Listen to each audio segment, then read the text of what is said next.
Good morning, everyone. It's good to see a good list of names there coming up, and you're there listening to me. So welcome this morning to the AWRI webinar. Before we get started, just a couple of quick notes on what to expect for those of you who haven't attended one of our webinars before. The format is going to be that I'm going to show you a PowerPoint presentation and talk you through everything, and then at the end we'll have a Q&A session. Now, this session is being recorded and will be available to view via the AWRI website later on. It's also important to remember that the webinars are interactive and there's a number of ways you can get involved. So to ask a question,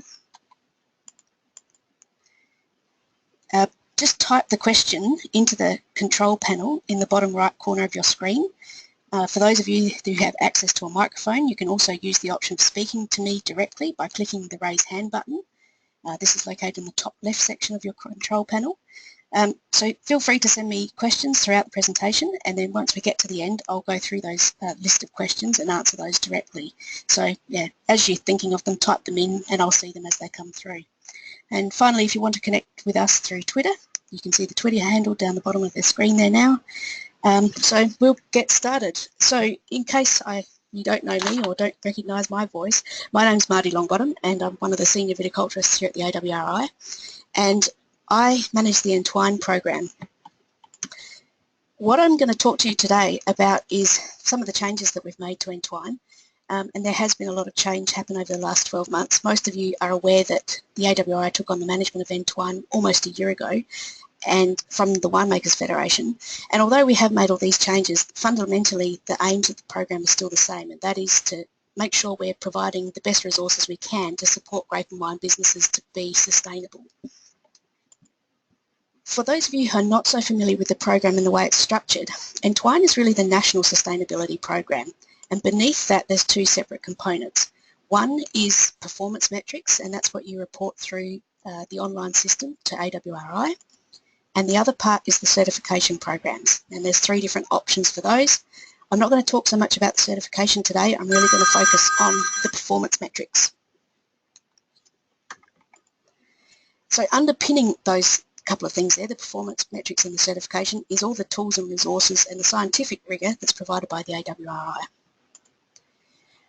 Just as a bit of an update, Entwine now has over 600 members nationally. There's closer to 650, and you can see those percentages there on the map show where the membership is. So the highest membership is in South Australia, but there's a good portion in Victoria and Western Australia and Tassie. Given the size of the industry down there, it's really great to see we've got such high uptake in those regions.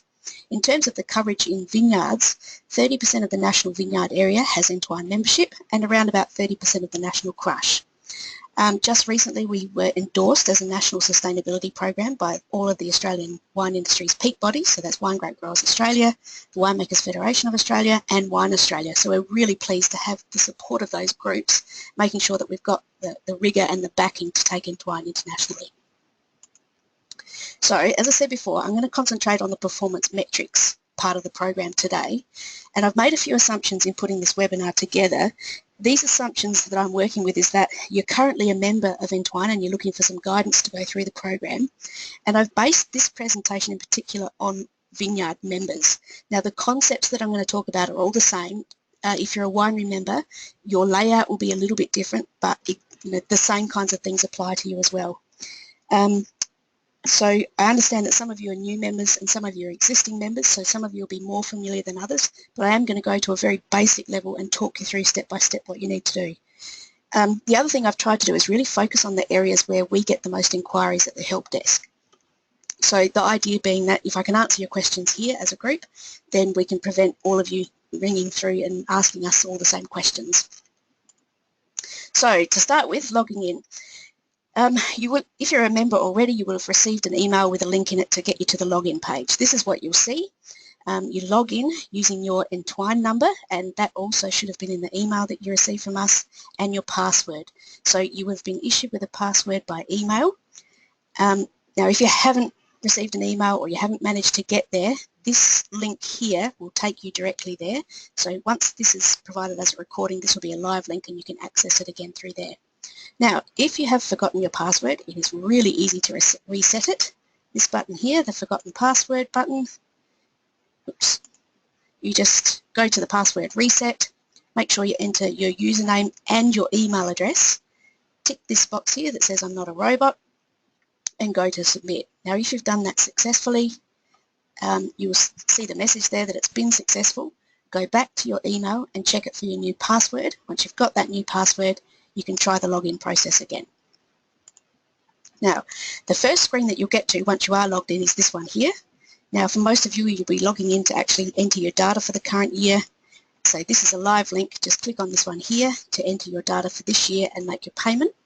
The other things that you'll find on this page though, and you can come back here later, is you can have a look at all your previous data that you've reported in other years that you've been a member, and you can also view your report if it's available and download your membership certificate. So this is the front page, and this is where you need to come back to access that other information. So I'm going to show you a couple of tips and tricks too before I really get started.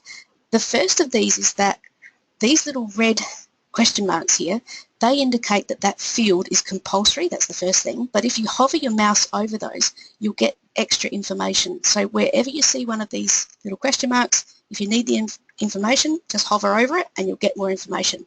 And in some cases, there's actually a live link in there as well that will take you off this site where you can get extra information. Okay, so that's there for if you come back to this later on and be reminded about what I've just told you. Now, the other thing is that these two logos up the top are actually live links.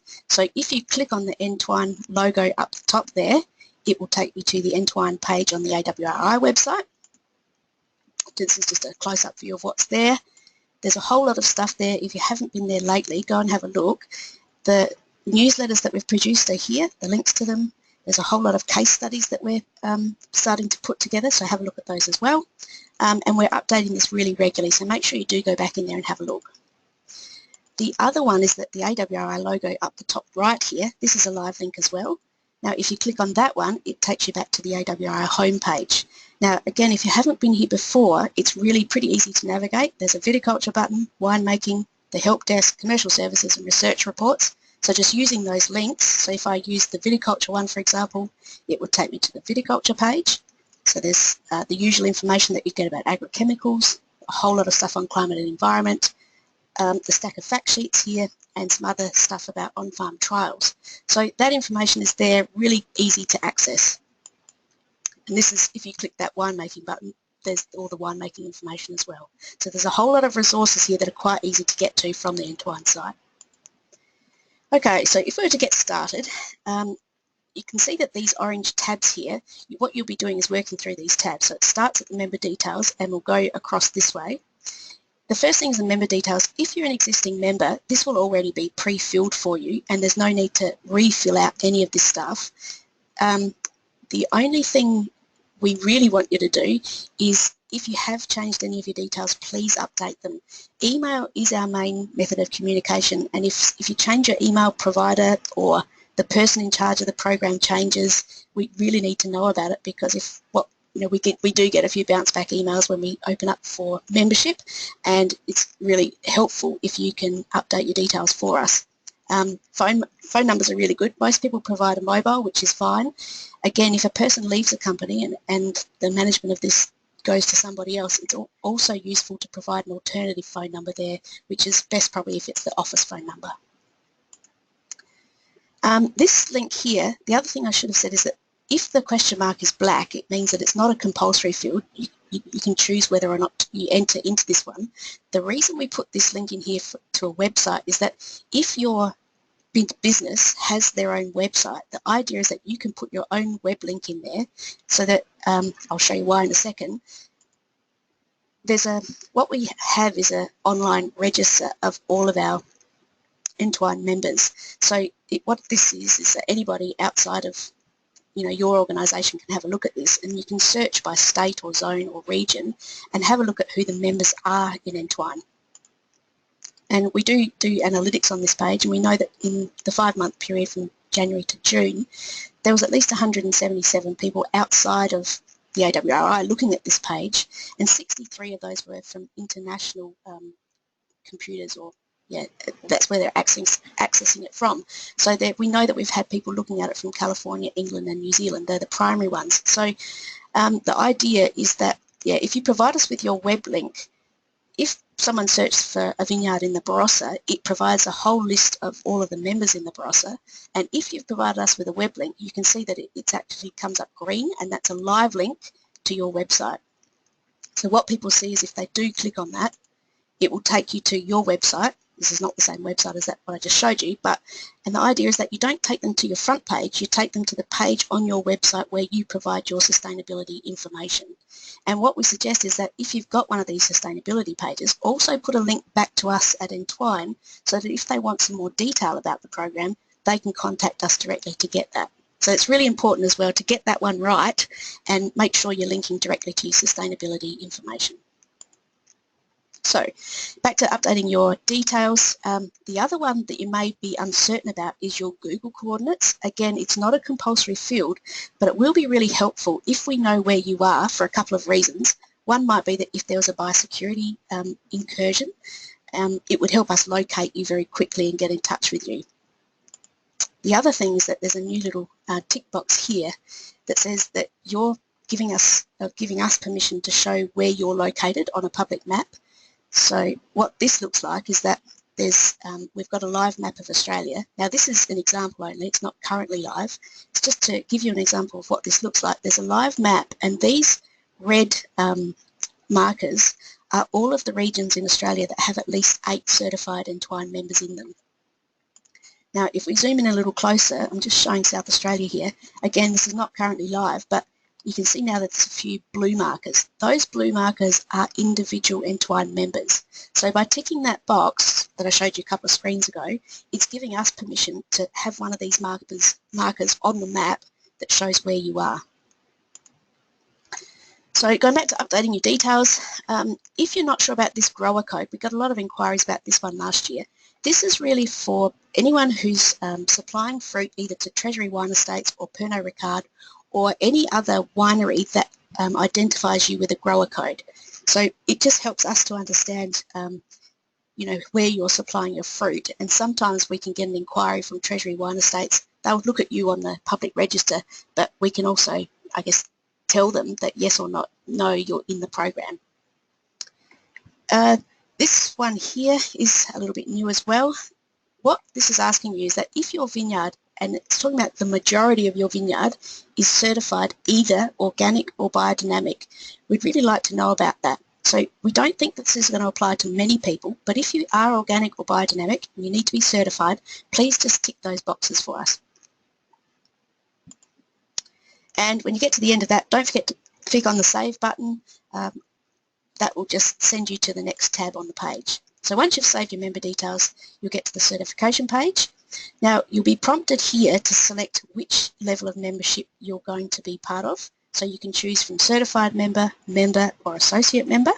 Now if you're unsure about which membership category you're going to go for, there's a reference link here. Okay, that's a live link. Click on that and it will take you to the AWRI page, and there's a fair bit of detail there about which level of membership is the most I guess appropriate for you to choose. So there's the information about what you need to do at each level and also the fees. So once you've chosen which level of membership, so for this example here I've chosen a certified member, you can use these drop-down boxes here to choose which environmental management system you're part of. So the choices here are Fresh Care, Sustainable Australia Wine Growing or ISO 14001. Once you've chosen that, just tell us which agency or auditing body has certified your site. So for a certified member, you must have already passed a third-party audit. So for an example, if you're with Fresh Care and you've had an audit with Ausqual or SciQual, just write Ausqual in this box here. And once you've had your audit, you'll be provided with a certification membership number, so with Fresh Care, for example, and that's the number that you put in there. So that allows us, again, to go to Fresh Care and say to them, okay, I've got member 123 here. Is this person legitimate and are they certified? And just keep updating your certification. As you know, if you've been through an audit, you have one of those every 3 years. So we just want to know that your membership is, or your certification is current and what date it expires. Now, this tick box here, this is giving us permission. So this only applies to certified members to show a public report card of your details with Entwine. Now what this looks like, again, this is only an example, but if you do tick that box, you'll be able to make your own report card drawing on your data that becomes live.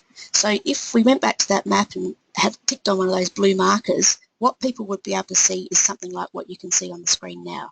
So it draws directly from our database, so it tells you which member category you're in, what date you joined the program, which region you're in, how big your enterprise is, so this can be either for a vineyard or winery, and what you get to do is choose which of the areas in sustainability that you're working on the most. So in this example here, they've said, well, total electricity, the performance was really good. You're in the lowest 20% of all vineyards for electricity, and there's actually an option there where you can provide some text about what you're doing to improve your electricity use.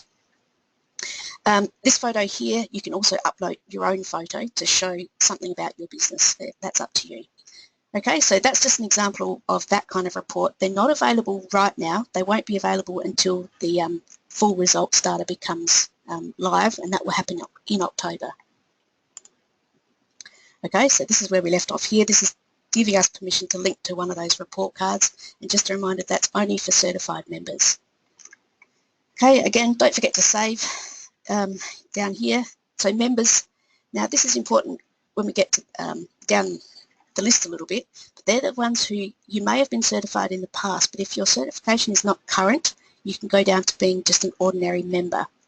And an associate member is mainly for those people who are new to the program, who are just submitting data into us, and they're not actually currently participating in one of those programs. Once you finish the certification page, it'll move on to data. The most important thing is that make sure you've got the right reporting year appearing here. This should default to 2015-16 at the moment, because this is the only year that you can actively enter data into. The next important thing is you must tick this box here. So what this does is it says that you've read the terms and conditions of being part of the program and that you're accepting those terms and conditions. If you don't tick that box, you won't be able to progress any further in the system. So this is nothing terribly new here. This one here is new though. So the question here is that, was any of your vineyard not harvested last season? So you can choose either yes or no here. Now if you tick no, that's fine. It'll just move on to the next lot of questions. However, if you say yes, what we want you to do is tell us, why didn't you harvest some of your fruit? And there's lots of different reasons for this. It might be that you've got a new development, or you're redeveloping a block, so out of 100 hectares you might have had 20 hectares out of production. So we just want you to tell us by putting in the area that wasn't harvested. So it could be redevelopment, it might be that you had some of your vineyard that wasn't in production because of frost. It might be that you had a disease problem and you couldn't harvest it. It might be that you had a parcel of fruit that wasn't sold and it wasn't profitable to harvest it. So that really should cover off all the options there. If it doesn't though, and if you want to tell us some more about that, there's this comments box there. Again, it's not compulsory, but if you think there's something else you want to tell us about that, please do that, because it will help us to interpret your information. These comment boxes, you do see them appearing more often than they were there before. And again, they're not compulsory, but if you think there's some more information you need to give us that will help us interpret your data, please fill those out for us. The next section in Vineyards is that you'll move on to vineyard floor management. Now, this first section is exactly the same as it's been in previous years. So what you're doing is telling us what proportions of your vineyard are covered under native cover crops, other permanent cover crops, volunteer swards, annual cover crops, or bare soil managed. And the important thing here is that each of these areas has to add up to your total vineyard area. So if you told us in that previous section that you had a 52 hectare vineyard, the total of these have to add up to 52. Now if they don't, it won't let you go any further either. So just make sure you've got whatever you enter in here adds up to your total vineyard area. Again, if you're needing assistance, click on these little red question marks and it will give a definition of what we're talking about here for each of these different categories. This part here is actually new this year. So the question we're asking, or what we're asking you to tell us, is in your vineyard, what are you doing under the vines? Are you using undervine herbicide? Are you using sheep? Are you using undervine cultivation? So you can use all three of these together, that's fine. They don't have to add up to the total. You might be using sheep over your entire vineyard, so you might put in 52 hectares. You might be using undervine herbicide over 52 hectares too. That's fine, put that in there. Undervine cultivation, maybe it's only part of the vineyard. So the idea being that these are all options and you can choose all of them. Just tell us what portion of the vineyard you're applying them to. And again, if there's something else you're doing that you think is relevant, tell us about it. So irrigation energy, this is a new one this year. What we found last year was that we were trying to interpret information about energy that people were providing us, and we'd like to know more about what proportion of people are using diesel and electric pumps to drive their irrigation systems. And then in some regions where you're actually having your irrigation delivered to you under pressure already. So if it's being delivered under pressure, for example, in a region like the Riverland, this is where you'd enter your information here. So if your whole vineyard was 52 hectares and all of your irrigation is delivered under pressure, you put 52 in there. So if maybe the irrigation for half of it's delivered under pressure and half of it's driven by diesel pumps, just put in half and half. And for some people, they're using solar to drive their irrigation. Tell us about that as well. Again, these don't have to add up to the total vineyard area. Just tell us what you're using. To give you an example of how we use this information, this is an example data set from a region where along here is all of the members in the region. So there were 48 members reporting. And this is the total energy that they've used in 2014 and 15. And to make it easier to, I guess, look at this data together, we've converted it to kilograms of carbon equivalents per hectare. So the red part of the bar is the fuel use that they've reported, and the yellow part of the bar is the electricity. And together they're the total energy. And what this allows us to do is have a look at a profile across the region of how much energy people are using per hectare, and then what proportions being used in electricity and what proportions used in fuel. And this red line here indicates the national average. So for this particular region, you can see there's a big variation between this lowest person here not using very much energy at all, and this person here who's using quite a bit of both fuel and electricity. But for the region, the majority of members are well below the national average for their energy use per hectare. For those of people, so I get this is normal as well. Irrigation, we've asked you to report your irrigation, and we've asked you to report where your irrigation water comes from. So it may come from the river, groundwater, a surface water dam, recycled, mains water, or another source. So for these ones here, just indicate where your water comes from, and this has to add up to the total volume of water that you've used for a year. The important thing here is that this only applies to irrigation that's actually applied to your vines. So if, for example, you were taking water from a pipeline and filling up a dam, we're not interested so much in the volume of water you took from the pipeline. We want to know how much of the water from the dam you actually applied to the vines. So there may be a bit of a difference there, and it's important to get this right. We're only interested in the water that actually went on the vines. Now, electricity, now this is the same for both vineyards and wineries. We want you to tell us how much electricity you took from the grid, and for some people that might be the total amount of electricity. For some people, though, you're generating renewable electricity. So if you're doing that, you put in your value there. Now, if you enter a value here, like this example here, it will give you a couple of extra options to tell us how you generated that electricity. So of that total, how much was generated by solar, how much was generated by wind, or was there another source that you generated that electricity? Now remember, this is only for renewables. This doesn't apply to people who are generating electricity using a pump or something, or a generator. It's only renewables. Now again, remember that this is specific to either the vineyard or the winery. It doesn't, so that is, it's in a vineyard situation, it applies to electricity that's used in your sheds or your pumps. Or in the winery, it's just the electricity in the winery. It doesn't apply to electricity that you've used on, for example, another part of your farm. So if you've got a larger enterprise where you're running stock or something and you're filling stock troughs or using electricity to drive other irrigation, don't include that electricity.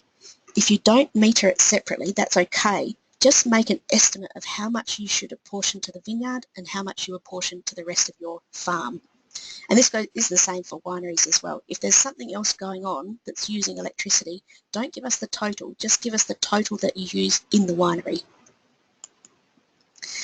This did cause some confusion last year, and again, if you need some clarification, hover over those red question marks and you'll get information about exactly what you're reporting here. Some of the problem that people had last year was that they wanted to subtract their generated electricity from their total electricity. That's not what you do. Just reporting exactly how much electricity you took from the grid, exactly how much you generated, and the calculation will be done for you. Now for fuels, remember again, this is specific to the vineyard or winery. You report LPG, petrol, diesel and biodiesel. Now again, if you're in a larger farming enterprise, what we want you to do is estimate what portion of the fuel was used in the vineyard and what portion was used for something else. And the same goes for the winery. If there's something else going on there that you can apportion some of that fuel to, you should do that. We're just interested in how much fuel you used in the vineyard or in the winery. Biodiversity, sorry, just go back. Lost it. Just a second.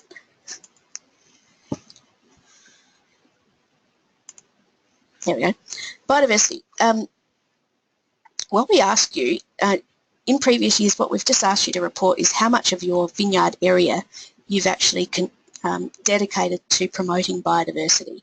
Now, for some people that's impossible, and we understand that. If you've just got a vineyard and there's no extra land that you own that you can actually dedicate to promoting biodiversity, we've now provided an option for you to tell us if you're participating in any local or community biodiversity projects. So for some people this is really important because they are actually involved in land care initiatives or other projects. So you've got an option here to tell us. If you say no, that's fine, you can just move on. But if you say yes, you'll get a comments box here and just tell us what exactly the project is that you're working on. Use of contractors, this was there last year as well, especially in the vineyard. The reason we asked you for this, I'll show you in a second, but we need you to tell us which of these activities you're performing yourself and which one is being performed by a contractor.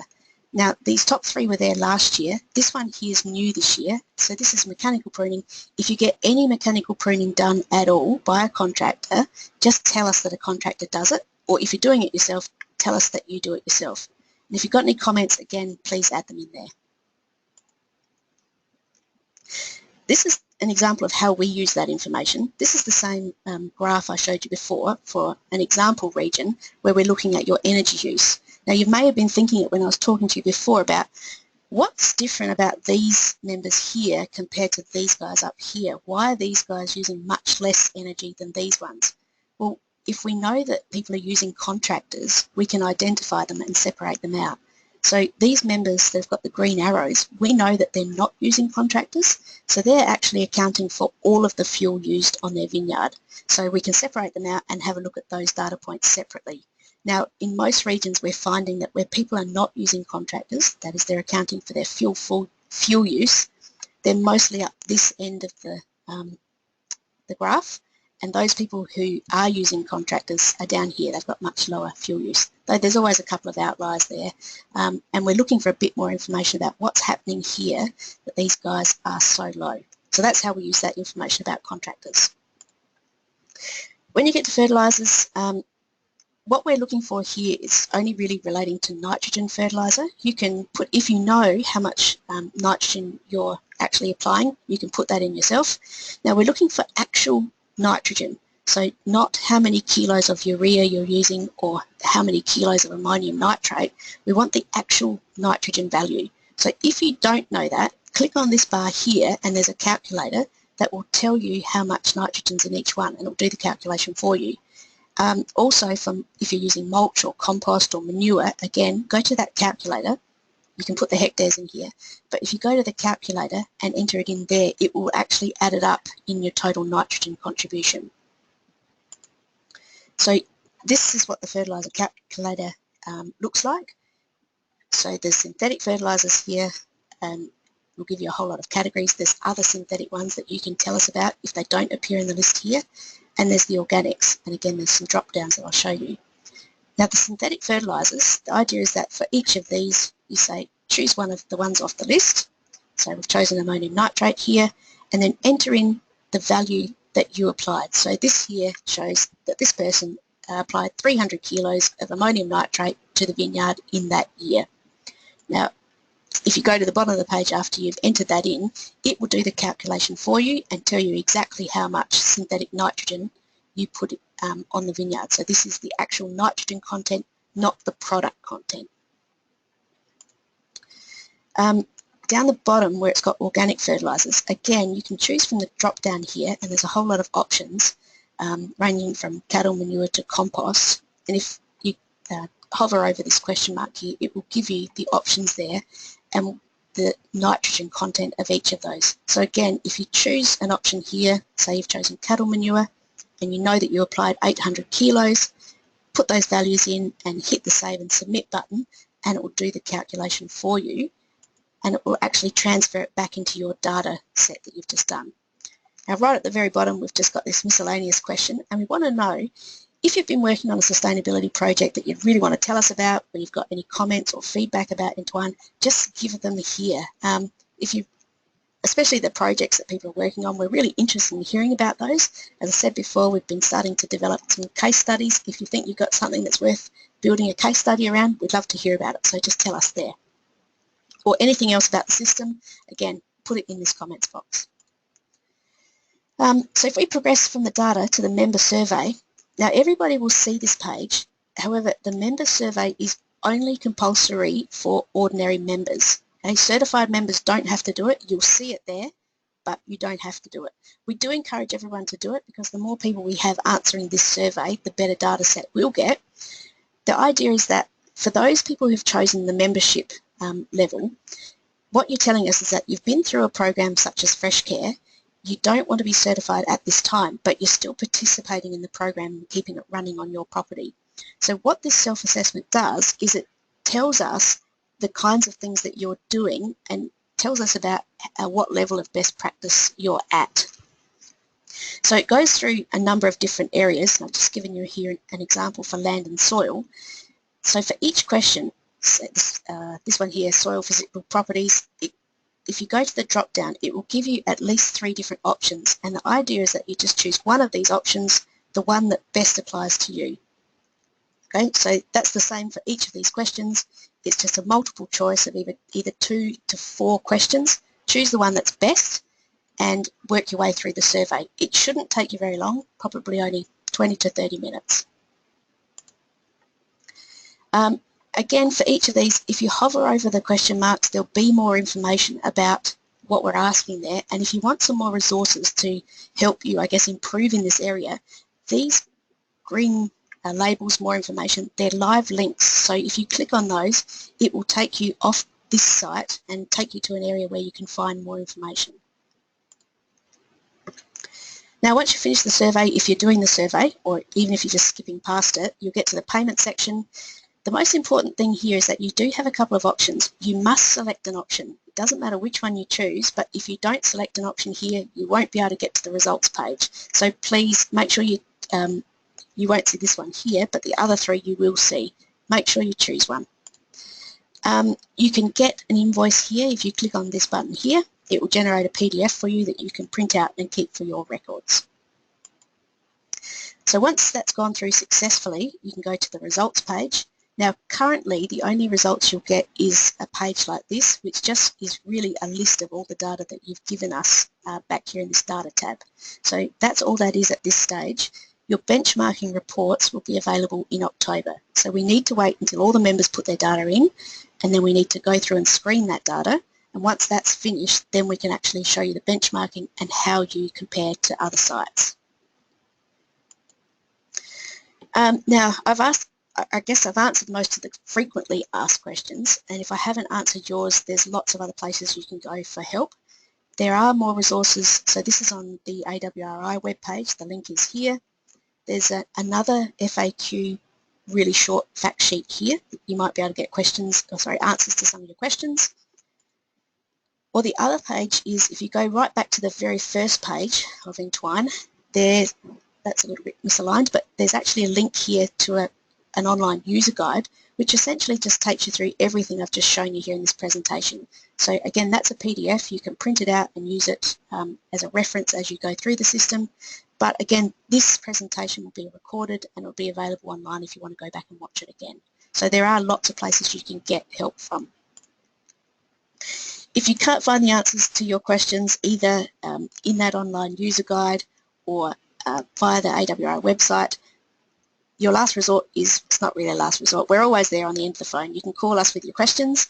There are 6 of us there, so there's myself, Paul Petrie, Matt Holdstock, Marcel Essling, Adrian Coulter and Jeff Cowie on the other end of the phone. So if you call us there, just when you're asking, just ask for somebody to help you with Entwine, or you can email us at the help desk, or again go online and have a look for your answers there. So that really brings me to the end of the presentation. I don't have any questions coming through yet, but if you do have them, can you please type them in or unmute your speaker and I can answer them verbally if you like.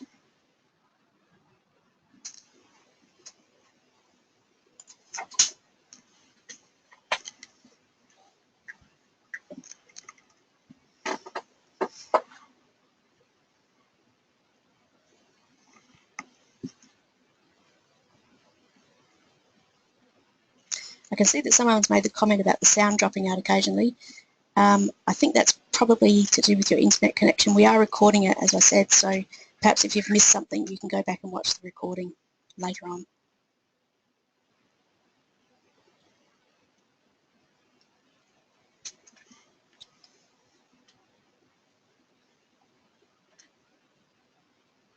Okay, I can see there's a question here about the option for mechanical pruning. It wasn't available. That's right, it wasn't available in previous years, but it's definitely there now. So for the current reporting period, it should be there. If you've gone in there recently, anytime since the 1st of July, it will be there. If you're still having problems, though, give us a call and we can try and sort that out for you.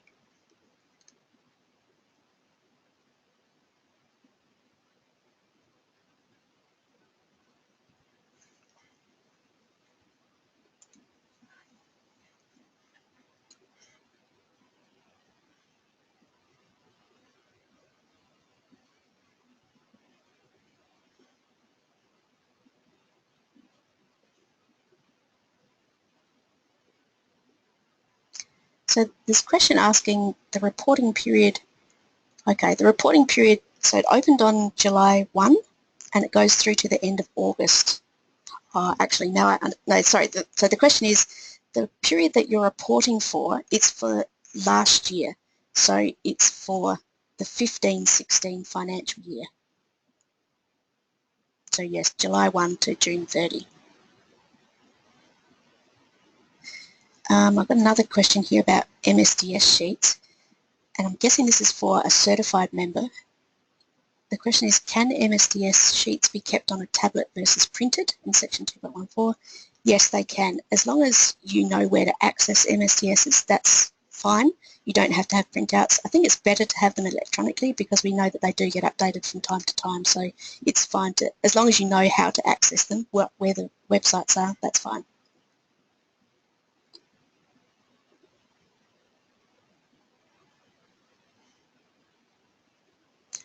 Okay, another question here with regards to entering grower codes. The question is there an option for multiple codes to be entered? Yes, that field there is open, so you can put in as many grower codes as you want. That's fine. Yes, there's a number of people that enter multiples in there.